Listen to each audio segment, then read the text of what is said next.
Alors j'espère que vous allez bien, j'espère que voilà, vous êtes encouragés, mais c'est vrai que dans la période dans laquelle on se trouve, eh bien, beaucoup de personnes passent par des temps de découragement. On entend aussi souvent parler de gens qui mettent fin à leur jour, malheureusement, des gens qui sont, pour différentes raisons, découragés, déprimés. Et ça arrive malheureusement de plus souvent, même qu'on est dans un pays avec l'abondance, avec beaucoup de facilité par rapport à ce qui se passe peut-être dans d'autres endroits. Et on pourrait se poser la question, mais pourquoi ? Pourquoi ces choses-là ? Et on va essayer de trouver aussi dans la parole de Dieu des sources d'encouragement. Mais j'aimerais vous demander à votre voisin, comment va ton âme ? Comment va ton âme aujourd'hui ?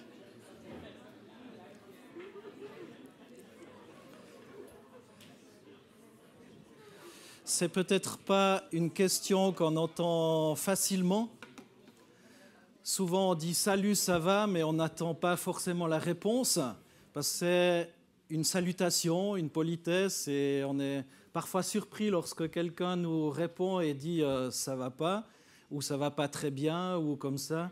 Et même des fois, des gens sont choqués parce qu'ils disent qu'ils vont pas très bien et la personne passe ailleurs. Et voilà, peut-être qu'elle aurait eu juste besoin de ce petit peu d'attention aussi pour lui remonter le moral, pour l'aider. Et je crois que l'Église, c'est aussi un endroit justement où on devrait ressortir avec le moral gonflé à bloc. En tout cas, j'espère. Mais dans la Bible, et de nombreux versets dans la parole de Dieu nous disent plein de textes d'encouragement. Dans Proverbe 4, 23, il est écrit « Garde ton cœur plus que toute autre chose, car de lui jaillissent les sources de la vie. » Garde ton cœur. Et c'est vrai que notre cœur, j'ai dit « Comment va ton âme ?» Garde ton cœur plus que toute autre chose, parce que c'est les sources de la vie.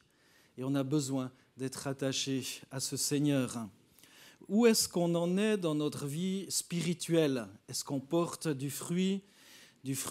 Et la Bible nous encourage justement à veiller sur notre être tout entier. Alors il y a d'autres versets, par exemple Deutéronome 4, verset 9, qui nous dit seulement « Prends garde à toi et veille attentivement sur ton âme ». Tout à l'heure, je vous ai dit « Comment va ton âme ?» Veille attentivement sur ton âme tous les jours de ta vie, de peur que tu n'oublies les événements que tes yeux ont vus et qu'ils ne s'éloignent de ton cœur. Fais-les connaître à tes fils et aux fils de tes fils. Ou encore le psaume 50, verset 23. Celui qui, en sacrifice, offre la reconnaissance, me glorifie. Et à celui qui veille sur sa voie, je ferai contempler le salut de Dieu. De nouveau, veiller. Cette notion de veiller, garde ton cœur, veille sur ta voie, veille sur ton chemin. Proverbe 16, verset 17, nous dit « La route des hommes droits, c'est de s'écarter du mal. Qui veille sur sa voie, garde son âme. » Veiller sur son chemin, veiller sur son cœur. Celui qui veille sur sa voie, garde son âme. Ou encore 1 Timothée 4, verset 16, « Veille sur toi-même et sur ton enseignement. Persévère dans ces choses, car en agissant ainsi, tu te sauveras toi-même et tu sauveras ceux qui t'écoutent. » Veille sur toi-même. Cette notion de veiller de nouveau, veiller sur soi-même, et on a besoin de veiller aujourd'hui, ce soir. Je vous rappelle cette importance de veiller. On pourrait encore lire le psaume 103, verset 1. Psaume 103, verset 1. « Mon âme bénit l'Éternel, que tout en moi bénisse son saint nom. Mon âme bénit l'Éternel et n'oublie aucun de ses bienfaits. » Mon âme. De nouveau, comment va ton âme ? Mon âme bénit l'Éternel. Et je crois que lorsqu'on est dans cette reconnaissance, dans cette... Aujourd'hui, on parle de culture de l'honneur ou culture de ceci ou autre chose, etc. Moi, j'aime quand on est dans cette mentalité de se souvenir de ce que Dieu a fait, de bénir le Seigneur pour toutes les belles et bonnes choses qu'il fait. Peut-être comme on y a été encouragé en début d'année d'avoir une boîte à bénédictions et de noter sur un billet toutes les bénédictions qu'on a pu recevoir, des uns et des autres, toutes ces choses qui nous arrivent et de temps en temps de les relire, voire à la fin de l'année. Mon âme bénit l'Éternel, que tout en moi bénisse son saint nom. Mon âme bénit l'Éternel et n'oublie aucun de ses bienfaits. Est-ce qu'on est de celles et ceux qui n'oublions aucun des bienfaits du Seigneur? Amen. Amen. La troisième épître de l'apôtre Jean, écrite à son ami Gaius. Si quelqu'un cherche des prénoms, il y en a des magnifiques dans la Bible. Jean a écrit à son ami Gaius et il nous parle de plusieurs personnages. Il y a Diotrephe, c'est aussi joli, qui avait usurpé la direction de l'une des églises. Il a rejeté aussi de façon calomnieuse l'autorité de l'apôtre Jean. Diotrephe avait refusé d'accueillir les frères, les serviteurs de Dieu itinérants. Dans les églises locales, il y avait des serviteurs itinérants. Il avait même excommunié ceux qui les avaient reçus. Enfin, il a fait encore mention, Jean, l'apôtre Jean, d'un autre croyant dans cette troisième lettre de Jean, d'un croyant fidèle par contre lui, Démétrius. On va lire les versets 1 à 9 dans 3 Jean. L'ancien à mon bien cher Gaius, que j'aime dans la vérité. Cher ami, je souhaite que tu prospères à tous égards et que tu sois en aussi bonne santé physique que spirituelle. Je me suis beaucoup réjoui lorsque des frères sont venus de chez toi et m'ont rendu ce témoignage. Tu demeures attaché à la vérité et tu vis selon cette vérité. Je n'ai pas de plus grande joie que d'apprendre que mes enfants vivent selon la vérité. Cher ami, tu agis avec fidélité dans ce que tu accomplis pour les frères qui, de plus, sont des étrangers pour toi. Ils ont rendu témoignage à ton amour devant l'Église. Tu agiras bien si tu pourvois à la suite de leur voyage d'une façon qui plaît à Dieu. En effet, c'est pour proclamer le Christ qu'ils sont partis sans rien accepter de la part des non-croyants. C'est donc notre devoir d'aider de tels hommes. Ainsi, nous collaborerons à ce qu'ils font pour la vérité. Comment nos âmes peuvent-elles prospérer, grandir? Comment est-ce qu'on peut grandir? Je vous ai dit tout à l'heure, comment va ton âme? Comment est-ce qu'on peut se fortifier? Là, on a dans ce texte Jean qui écrit à son ami Gaius et qui lui dit « Je souhaite que tu prospères à tous égards et que tu sois en aussi bonne santé physique que spirituelle. » Parfois, on peut être en très bonne santé physique, c'est ce que je vous souhaite, en tout cas à tous, mais avoir le moral dans les chaussettes, comme on dit. Et là, il dit, je souhaite que tu prospères à tous égards. Pas une seule partie de ta vie, mais tout ce qui fait toi, je souhaite bien, que tout aille bien, même encore bien mieux. Même encore bien mieux. Comment est-ce que notre âme peut prospérer? Eh bien, je crois qu'il faut parfois savoir ôter certains obstacles. Et qu'est-ce qui peut faire obstacle à la prospérité de l'âme? Ça peut être parfois des idoles. Vous allez me dire, mais moi, je n'ai pas d'idole chez moi. Je n'ai pas de choses de ce genre. L'apôtre Jean termine sa première lettre par une exhortation solennelle dans 1 Jean 5, verset 21. « Mes chers enfants, gardez-vous des idoles. » Vous allez me dire, moi, je n'ai pas d'idole, ça ne me concerne pas. Mais c'est quoi une idole pour nous aujourd'hui, peut-être? C'est tout ce qui, dans le cœur, en fait, prend la place de Jésus-Christ. Tout ce qui va prendre la place de Jésus. Nos plans, peut-être nos projets, nos ambitions, nos études, nos biens, nos argents, nous-mêmes, peuvent devenir parfois des idoles si on n'y prend pas garde. Une fiancée, une femme peuvent prendre la place de Jésus-Christ dans le cœur aussi. De veiller et de prier, c'est important, et de se dire, mais qu'est-ce qui prend peut-être plus de place que Jésus dans mon cœur? Au psaume 139, verset 24, je crois qu'il nous a été rappelé encore ce matin, le psaume 139, j'avais prêché sur ce psaume il y a 2 semaines en arrière. Psaume 139, 24 nous dit « Regarde si je suis sur une mauvaise voie », c'est David qui prie Dieu, « Regarde si je suis sur une mauvaise voie et conduis-moi sur la voie de l'éternité. » Là encore, avoir cette sagesse de dire à Jésus, mais regarde là où je me trouve. Parce que ça peut influencer sur mon moral.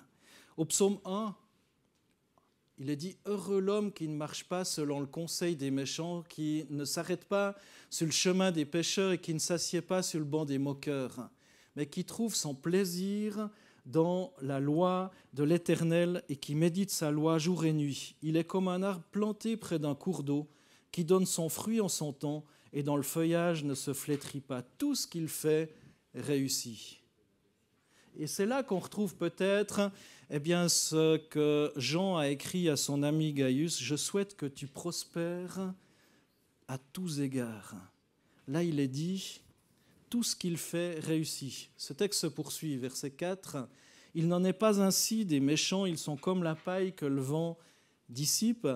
C'est pourquoi les méchants ne résistent pas au jour du jugement, ni les pécheurs dans la communauté des justes. Car l'Éternel connaît la voie des justes, et la voie des pécheurs mène à la perdition. » Je souhaite que vous prospériez à tous égards et que vous soyez en aussi bonne santé physique que spirituelle. Et pour ça, il y a des choses à mettre en place dans notre vie spirituelle. Se souvenir, c'est certainement des choses que vous savez, que vous avez déjà entendues. Mais malgré tout, il est non seulement important de les savoir, mais il est important de les mettre en pratique. Les mettre en pratique.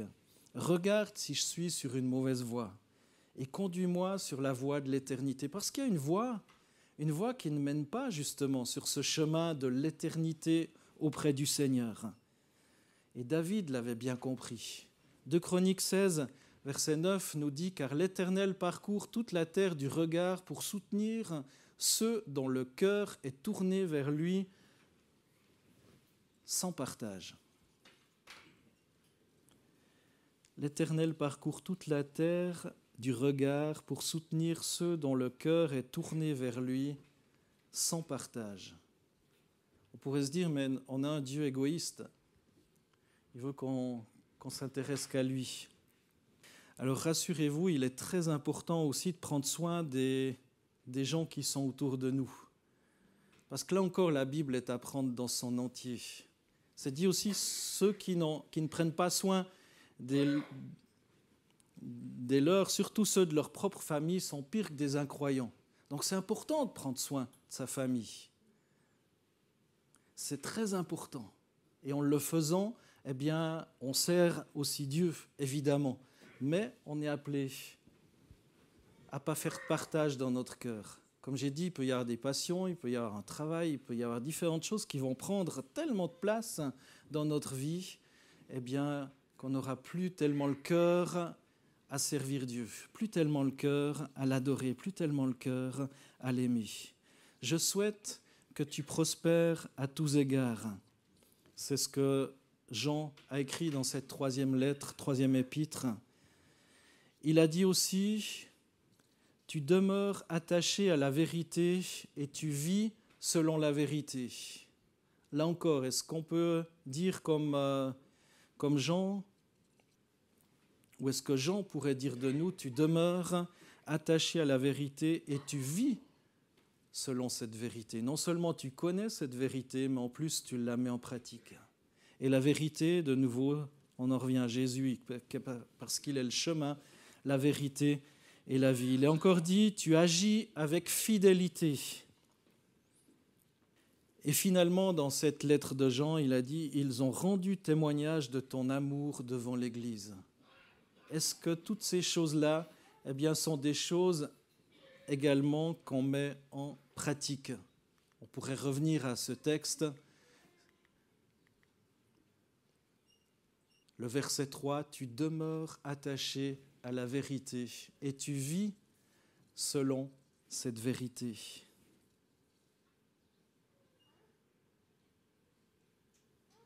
Verset 5, tu agis avec fidélité dans ce que tu accomplis pour les frères.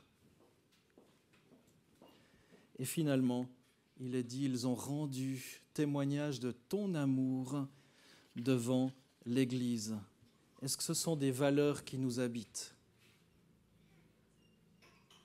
qui nous habite.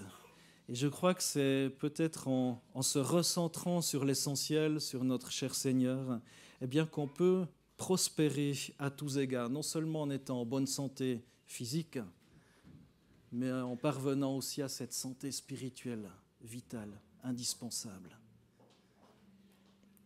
C'était ce que j'avais à cœur de vous partager ce soir. Je ne vais pas forcément rallonger parce que je crois que c'est l'essentiel que le Seigneur a mis sur mon cœur, que vous puissiez relire cette 3e lettre de Jean et vous poser ces bonnes questions, comme j'ai essayé de me les poser honnêtement. Relire peut-être le psaume 1 également, le psaume 139 au verset 24. « Regarde si je suis sur une mauvaise voie et conduis-moi sur la voie de l'éternité. » C'est important et c'est vital de se poser les bonnes questions afin que notre âme prospère. On peut prendre des cachets, on peut prendre des médicaments, parfois c'est indispensable, c'est nécessaire.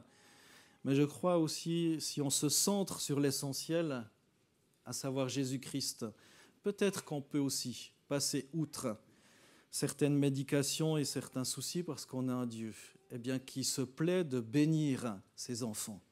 Et vous êtes ses enfants. Amen. Gloire à Dieu.